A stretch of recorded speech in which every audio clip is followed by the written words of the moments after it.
आज हम सब शोक में हैं। समझ नहीं आ रहा है कैसे इतना बड़ा हादसा हुआ।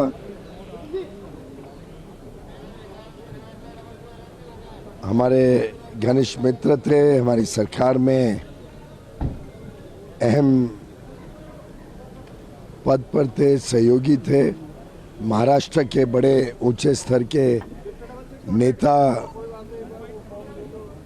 और हम सबके प्रिय अजीत नहीं रहे। Evolving and a developing situation, we should await an official confirmation on what really. तो प्रतिक्रियाएं लगातार लोग अपने अपने तरीके से श्रद्धांजलि देते हुए, और सभी जैसा कि हम थोड़ी देर पहले भी बात कर रहे थे, भारत में कई जो राजनेता रहे हैं वो विमान हादसे का शिकार हुए हैं। अजीत पवार की ये घटना है, लेकिन इसके पहले विजय रूपाणी, अगर आपको याद हो, पूर्व मुख्यमंत्री, इसके अलावा पुराने में अगर देखें तो संजय गांधी, माधवराव सिंधिया, जीएमसी बालयोगी, और इसके अलावा दोरजी खांडू का जो रवि क्रैश था वो बहुत ही उससे पहले देश ने अपने सीडीएस को भी खोया है एयरक्राफ्ट हादसे में। तो इस तरह की कई घटनाएं देश ने देखी हैं, और एक और ऐसी ही दुखद घटना सामने आई है जब एक लोकप्रिय नेता की मृत्यु हो जाती है। एक बहुत बड़ी खबर है, ये बहुत ही जो है शॉकिंग न्यूज़ है सबके लिए, क्योंकि जिस तरह से वो उनकी सक्रियता थी राजनीति में, जिस तरह से उन्होंने महाराष्ट्र की राजनीति की, कभी केंद्र में आने की कोशिश नहीं की और हमेशा महाराष्ट्र की राजनीति में रचे बसे हुए थे। मैंने भी उनके साथ बहुत काम किया। मैं 12 साल वहाँ राज्यसभा सदस्य था महाराष्ट्र से, और मैंने देखा कि उनके अंदर जो डायनेमिक पर्सनालिटी थी वो, और उन्होंने अपना खुद की जो है ज़मीन पूरी महाराष्ट्र में बनाई थी। तो मुझे लगता है उनके जाने से न केवल महाराष्ट्र की राजनीति को बहुत बड़ा नुकसान है, बल्कि देश की राजनीति को भी बहुत बड़ा नुकसान है। और आज बजट सत्र का शुरुआत होने जा रहा है। विपक्ष एसआईआर से लेकर मनरेगा से लेकर तमाम मुद्दे, देखिए विपक्ष सारे, तो देखिए बजट सत्र की शुरुआत के लिए तमाम जो सांसद हैं वो अपने अपने क्षेत्रों में नहीं, अपने अपने स्टेट में नहीं, बल्कि दिल्ली आए हुए हैं। और यही अभी थोड़ी देर पहले जो रजनीश हमें जानकारी दे रहे थे, उन्होंने बताया कि अजीत पवार की पत्नी सुनेत्रा पवार और शरद पवार गुट की, एनसीपी शरद पवार गुट की जो सांसद हैं सुप्रिया सुले, वो एक साथ शरद पवार के आवास पर ही मौजूद थी। और जैसे ही ये खबर मिली तो हर कोई सदमे में आ गया, शॉक्ड रह गया। और उसके बाद सुनेत्रा पवार और सुप्रिया सुले एक साथ रवाना हुई हैं पुणे के लिए दिल्ली से, ये जानकारी मिली है। और कांग्रेस सांसद राजीव शुक्ला को आप सुन रहे थे, उन्होंने भी दुख व्यक्त किया और कहा है कि हर कोई इस खबर को सुनने के बाद सदमे में है।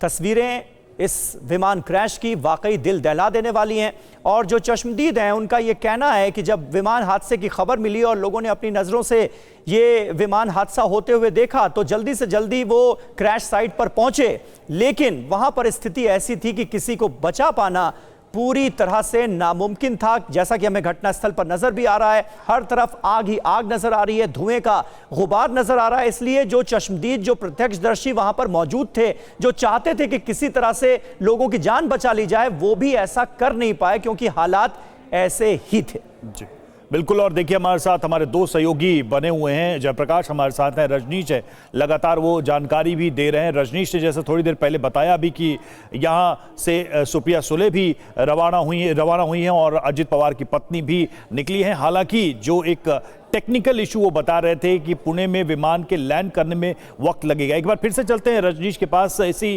को और समझने के लिए। रजनीश, अगर जो जानकारी आप दे रहे थे कि पुणे में अभी 11 बजे तक एक तरीके से नो फ्लाई की स्थिति रहती है, तो बारामती पहुंचते पहुंचते कितना समय लग सकता है अजीत पवार की पत्नी को और सुप्रिया सुले को?